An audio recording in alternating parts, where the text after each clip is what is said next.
வாய்மொழியும் என் தாய்மொழியும் இன்று வசப்படவில்லையடி. வயிற்றுக்கும் தொண்டைக்கும் உருவமெல்லாம் ஒரு உருண்டையும் உருண்டடி. காத்திருந்தால் எதிர்பார்த்திருந்தால் ஒரு நிமிஷமும் வருஷமடி.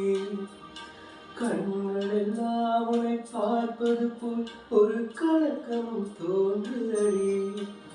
இது ஸ்வர்கமா நரகமா சொல்லடி உள்ளபடி.